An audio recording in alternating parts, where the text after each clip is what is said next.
Tocino. Ayan, tocino.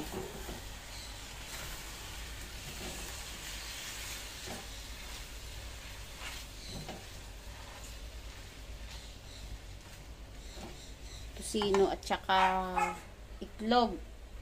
Lunch yan. Tapos ito yung tuna steak. Lulutuin ko naman. Titimplahan ko muna. Lagyan na natin ng toyo.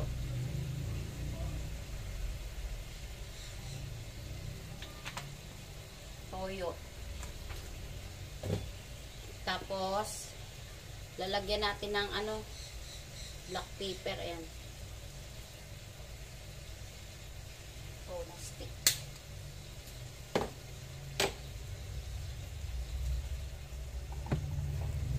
Lagyan natin ng, may toyo na yan, lagyan nyo lang ng ano, konting asin. Ayan. Tapos lagyan natin ng ano, ay magic sarap. Konti lang, ayan lang.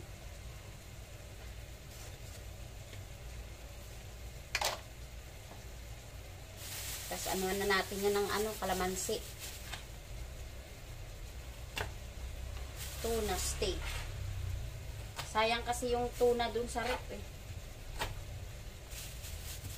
Baka pumangit yung lasa pag matagal na naka-freezer.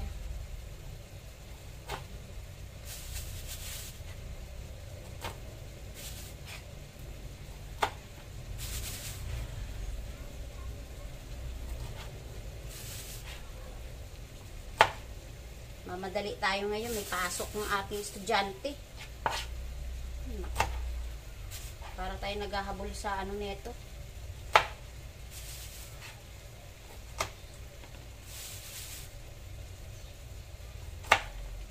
After naman nito, maglalaban na naman ako. Yan yung aking labahan. Nag-aabang, ayan. Yan. Tapos, ayan. Diba? Ito pa, nakababad. Mamaya, bibirahin ko na yan.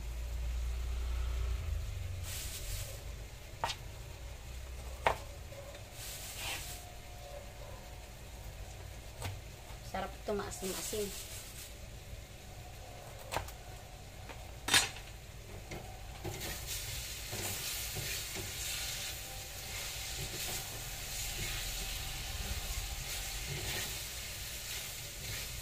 Ngayon kasi kung anong stock ng rep, yun na lang muna niluluto ko.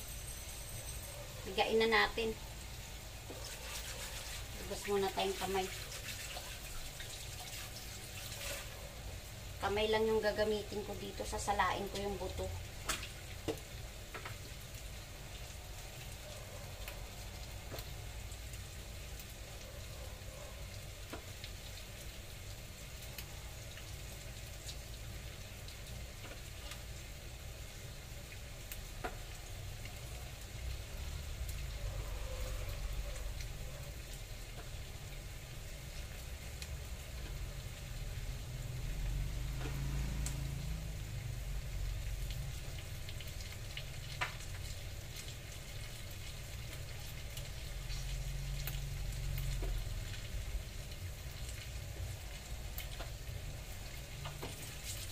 Naan ko lang yung aking apoy ng ano, tocino. Masunog.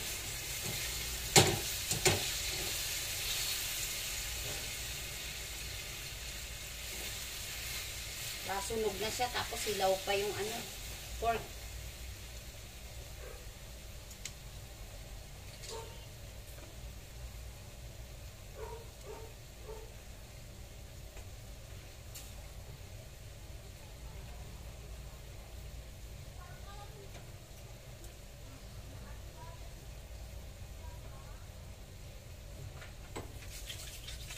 Asim yan. Dagdagan ko lang din yung aking panglagay sa siomay na kalamansi kasi para mamaya hindi na ako maghihiwa pa.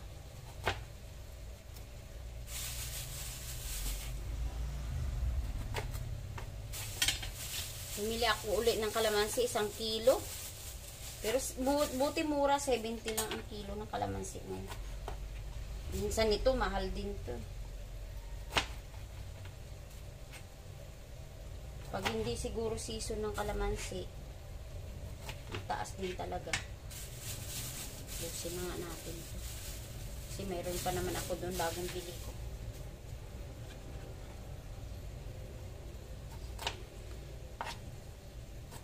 Season din tong kalamansing to.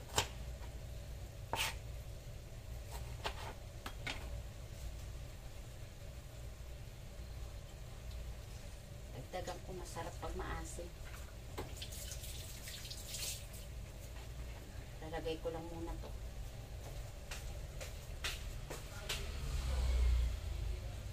Ang siomay.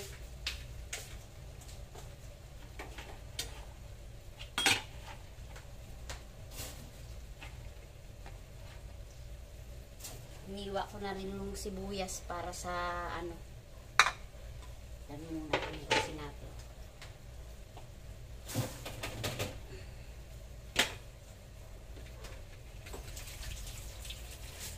Ito na yung ating tuna stick and hahaluin na natin para mababad yung lasa niya.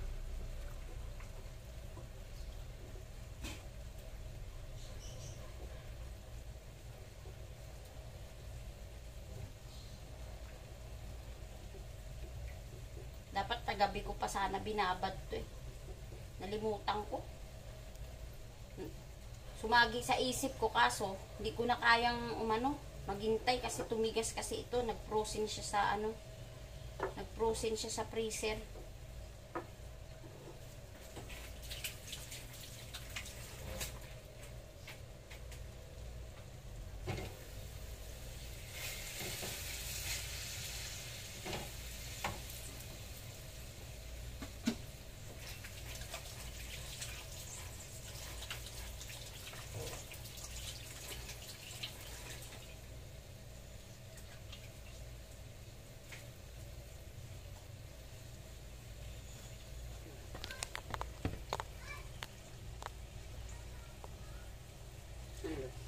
Paluto na rin ito.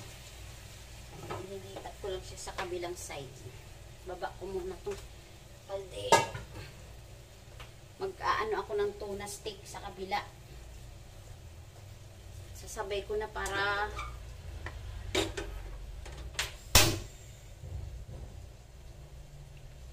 sabay-sabay maluto.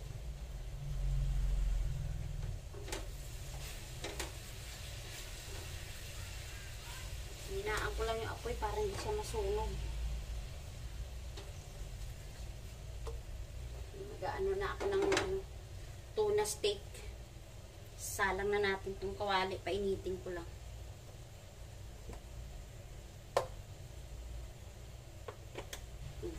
Maglalagay na ako ng mantika.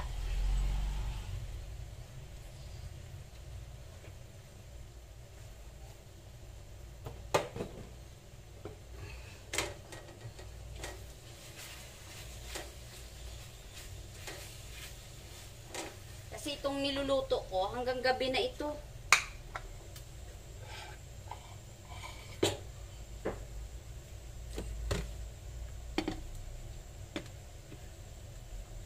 Para isang anuhan na lang.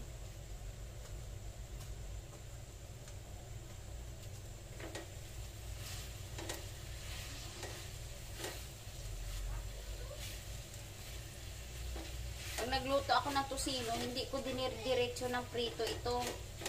Pinakukuluan ko muna sa tubig. Para lutong-luto, malambot.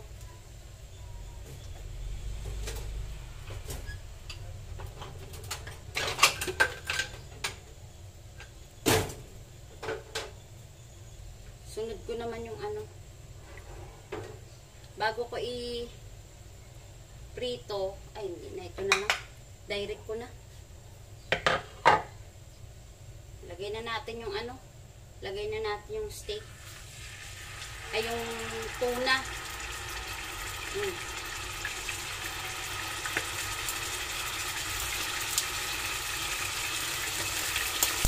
Medyo malakas yung aking apoy.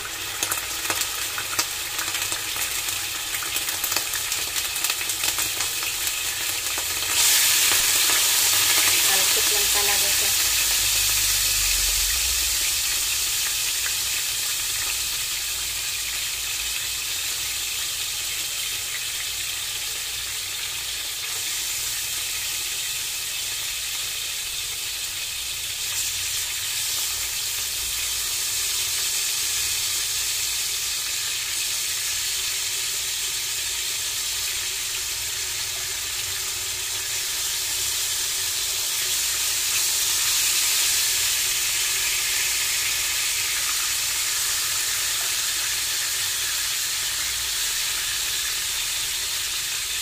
pinipirito natin yung tuna para pagdating natin ng maglagay ng sabaw, hindi siya madudurog.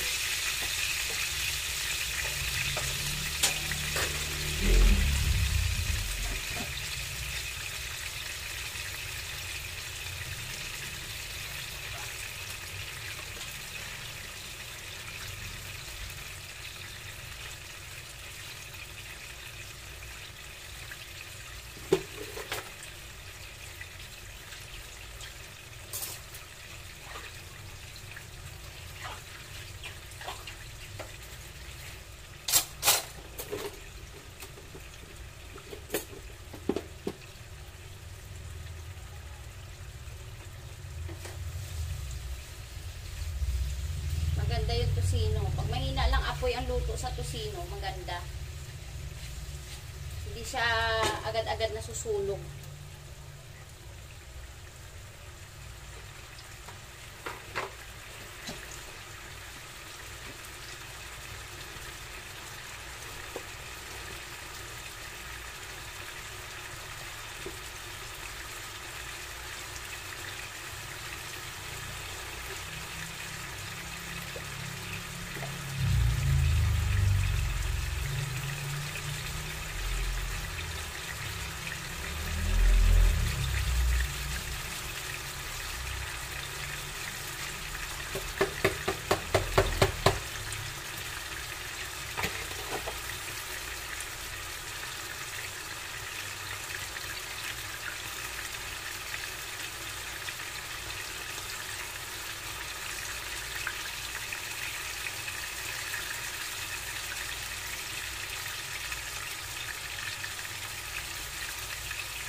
Mapuputol ito kasi maano yung hiwa.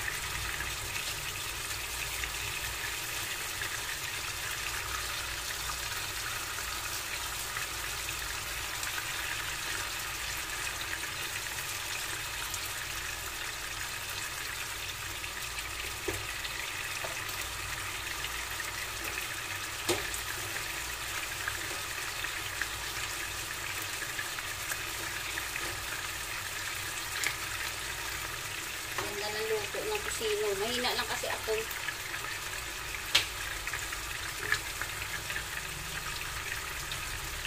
Luto na siya. Ang gagawin ko, hindi ko na siya tatanggalin. Ilalagay ko na lang yung pinagbabaran niya. Kasi minsan, sa pork naman kasi, ginagawa ko, tinatanggal ko pa yan bago ko igigisa yung sibuyas. Eh gusto ko kasi yung sibuyas, hindi ko igigisa, itatoppings ko lang sa ibabaw para mabango. Lagay ko na yung pinagbabaran.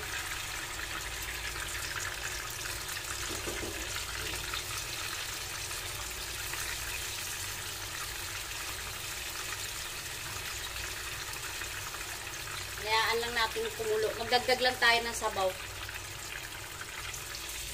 Ayan. Mami na siya. Tapos, hayaan na natin yung kumulo.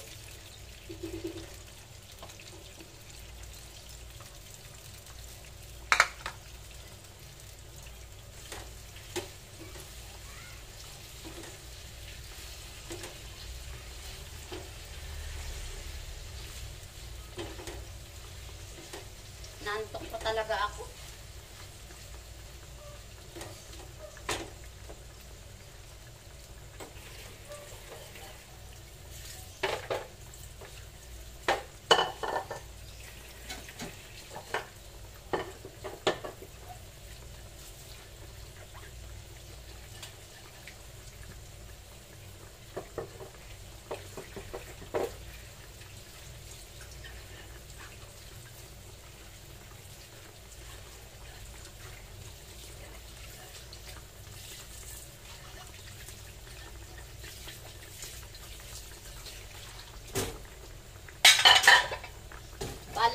bukas magluto ako ng ano.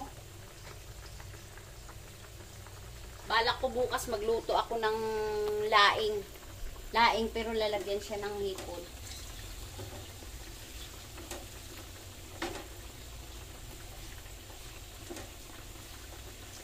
Sarap din yung laing.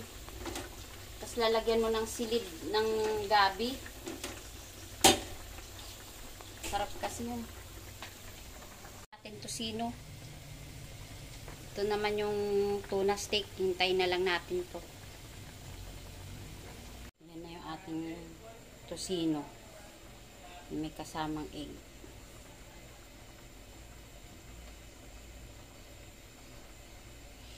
Luto na. Lalagay na natin yung ating sibuyas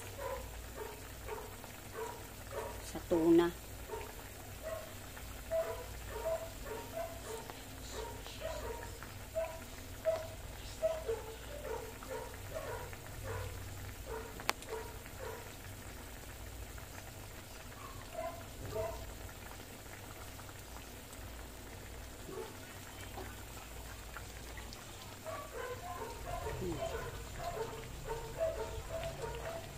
Nilagay na natin yung sibuyas sa tuna steak.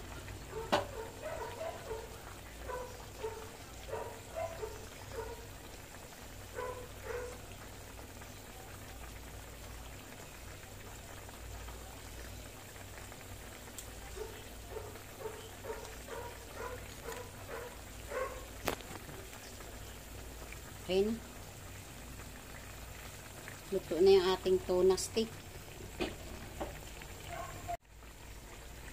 Tay na natin.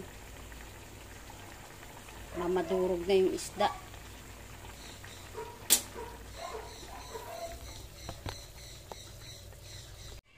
Yan na yung ating tuna steak.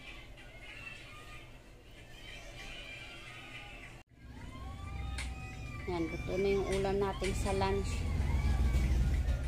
Manugang ko, binila niya yung anak niya ng TV. 45 inches. Ayun, no? Sa kwarto nila. Kasi ano yan, nanonood ng Miss Rachel. Tapos ito, pinalitan na nila ito. TV, maliit kasi ito. Ayan, malaki, 45 inches. Dito naman sa baba namin, ayan, 50 inches yan. Binili din ng asawa ko yan. Tapos ayan yung speaker. Ayan, 15,000 nga kaya. Tapos akit muna ako sa taas. Sa taas, titingnan ko yung pagkakabitan naman doon ng ano. Kung kakayanin kasi yung kwarto nila. Walang ilaw yan. Kaya tignan mo yung sinag ng araw doon sa kurtina nila kasi orange yung kurtina nila. Yung bed nila orange din. Ayun. Buksan natin ilaw. Yan. Ayun. Orange. Ito kasi yung ano, problema yan. Kailangan yung bibilhin pala nila, universal. Kasi ito hindi kakayanin. Ano to, maliit to. Yan yung pagkakabitan mamaya ng TV. Ninglaksagdan. Kasi yung apo ko, mahilig manood ng ano yun. Miss Rachel at saka The Wiggle. Bababa na tayo. Eh yung beadboard na binili ko. Ayan, ganda naman siya tignan. Lagay ko sa uluhan nila kasi kawawa yung apo ko pag na ano, tawag nito, naumpog sa pader. Sa patay na natin yung ilaw. Sayang. Ayan, liwanag pa rin. Oh. Kasi yung sinag talaga ng sa bintana nila, ayan. Oh. Orange kasi yung bintana. Nag-reflect sa ano, kapwa orange na bed. Dito naman tayo sa kwarto namin. Ito naman yung aming kwarto.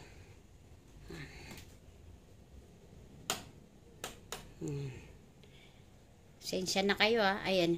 Nakita yung aking mga inipunan. Ayan. Iniipunan ko yan. Galon ko. Ayan. December ang target kong bubuksan yan. Dito naman sa kwarto namin. Ganito lang kami dito. Ayan, oh. Lahat ng lumang gamit. Dito lang kami nakahiga. Tapos, lahat ng lumang drawer na sa amin napadpad. Ayan. Ayan. Yung drawer na to, ano pa to? 1991 pa to. Bata pa ako niyan. Ilang taon lang ako niyan? 16. Eh ngayon, ano na ako? 50 na. Kasi dito yung pinakasampayan eh. Yun. Sampayan. Ng mga ano. Damit pag naglalaba ako. Hindi pa namin paayos-ayos to. Walang budget eh. Tsaka medyo mahal din. Mahal ang mga materialis. Tsaka na lang. Pwede pa naman higaan yan. Ay, kukuha pala ako ng ano. Kukuha pala ako ng hanger. Paghahangiran ng damit ng apo ko.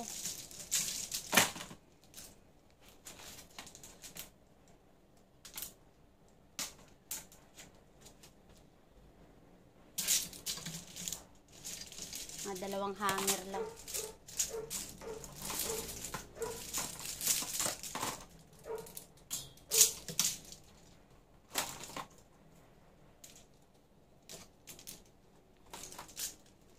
Ito nga pala. Yung arinolang to, yan. Hindi talaga namin tinapon yan. Arinola pa ng anak ko yan. Yan. Kasi, tama-tama, pink ko. Buti hindi namin tinatapon yan. Magagamit na ng apo ko yan. Hindi namin pinamigay o ano man. Kasi, okay pa eh, oh. Ngayon, magagamit na ng apo ko yan. Sa anak ko pa yan.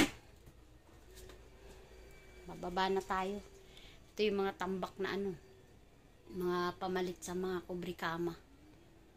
Tapos, ayan naman, mga gown ng anak ko yan, oh. Dami niyan. Ilang pirasong gown yan. 12 pirasong gown yan. Kasi lagi siyang kinukuhang mag-Reyna Elena. Tapos sa school. Dati, kahit saan, kinukuha siya. Ewan ko. Yan ang aming munting kwarto. Kasi yung kama namin, umalis anak ko dito sa tabi namin, binenta naman namin kasi gusto namin sa lapag.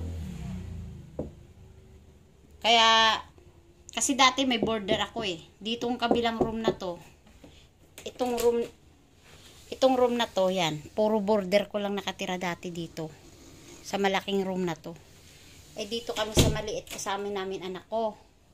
Yung anak ko, bago umalis sa amin yan, ano na, 20 years old, buntis na siya. Kasi noon, hindi maalis sa tabi namin. Katabi namin talaga matulog yan. Isang kama lang kami dito sa kwartong to. Eh, wala eh. Nung lumipat niya siya din sa kabilang kwarto lang, nag-iiyak siya. Kala mo, ang layo namin. Bababa na tayo. Yan. Kinuha ko lang kasi itong hanger ng ano, sipit ng ano ng apo ko. Ay, dami mga tsinelas, tambak oh. Hindi naman nagagamit yung mga yan. Yan, puro tambak. Kasi nagwa-washing na naman ako. Sasampay ko lang yung ano ng apo ko, damit. Sinama ko sa pagwa-washing. Dito na tayo sa baba. Ganun lang ang buhay. Ay, si Scorpio 08 oh. Nag-aalaga. Nakaubad pa yan. Kasi ako naglalaba ako eh. Scorpio 08, nag-aalaga. Wala pa namang bumibili pero bukas yung kapihan namin ngayon. Maya-maya pa yan. Nasa school pa yung mga suki namin, mga estudyante, mga nagtatrabaho. Ayan. Ayan. Bukas yung kapihan namin. Nag-aabang lang ng customer yan. Ayan. Pati doon yung siomay ko. Ganyan lang. Ayan si Scorpio 08. Ayan. Tulog yung aking apo. Payakult-yakult lang. Yakult yogurt lang. Yakult ng Chinese yan. Chinese. Strawberry flavor. Blueberry flavor. Ano? Blueberry flavor. Blueberry flavor. Na anak ko, apo ko pinaliguan ko, nakanganga pa. Yan. Nakanganga pa talaga siya. Pinaliguan ko kasi bago ako maglaba. Mag-vlog din ako, magtutour house ako. After ni Babes Vlog, tour house ako dito sa bahay. Ito-tour daw niya yung bahay namin. Akala mo naman napakalaki. Oo. Malay mo son. Awa ng Diyos. Di, hanggat may pangarap, may pag-asa. Pero hindi puro pangarap. Kailangan samahan ng galaw. Ayun, na-stack namin Yakult to. Pang-inom lang namin, ayan. Yakult. Ito. Yan. Nag-i-stack kami yan, Yakult. Ang dami kong kalamansi. Ayan. May dragon fruit, may orange, may mansanas. Ayan. Naubos na yung mga ibang orange. Dragon fruit, ayan. May nagbenta sa akin kanina. 200 na ang kilo. Yun lang. Back to, ano na tayo? Back to washing na tayo. Okay. Bye. Vlog ko lang muna. Puro bahay lang muna to. Tapos, nagluto ako ng konti kanina. Kasi yung tira dito sa rep namin, niluto ko kaysa masira. Ayan na yan. Ayan, yung laman ng rep namin. Isang katambak. Ayan, mga siomay. Ayan, siomay, ang dami yan. Mga fries, bacon, hotdog, nuggets. Yun ang mga laman yan. Walang manok, walang baboy. Pahinga muna tayo sa baboy, manok. Tsaka isda, nakaraan. Puro isda kami. Tuloy ko na to. Diyan na kayo. Gagawa tayo ng ano. Ayan, dessert nila. Dragon fruit. Dragon fruit. Mahal yung kilo nito, 200. Tapos, itong saging. Hindi nila kakainin yan pag ano.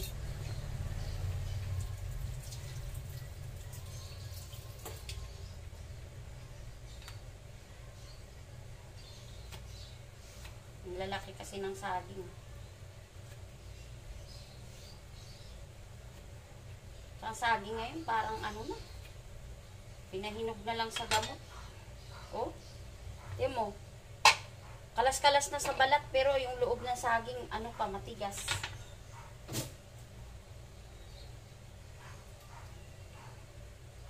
Tek muna sa rep.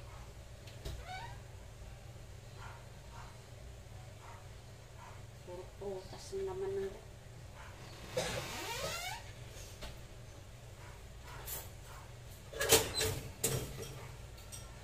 Anong kulay itong ano ng dragon fruit?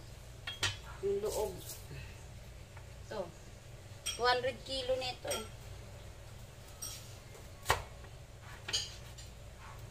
Kulay red.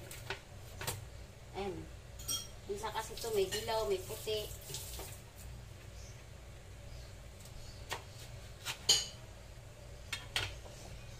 May ako na lang balatan. Pag sila na lang ano. Dali lang naman tuklapin to.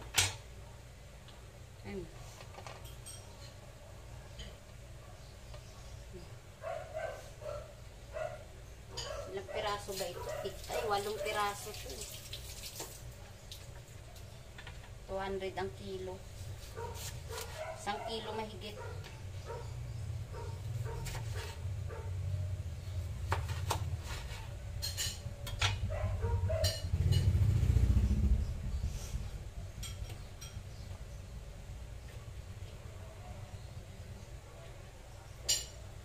Kumain ka nito na ko. Dragon fruit.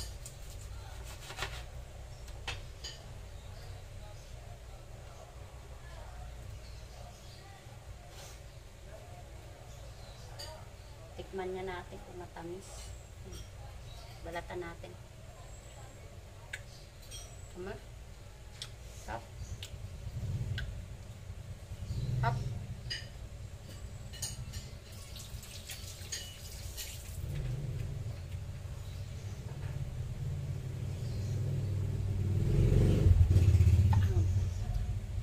Dragon fruit. Sarap, matamis. Ayan o. Matamis yung dragon fruit na nabili ko. Ayan, kumakain na anak ko. Binilang ko ng ulam sinigang at saka pitadang manok. Kakain na kasi may pasok siya. 2 o'clock.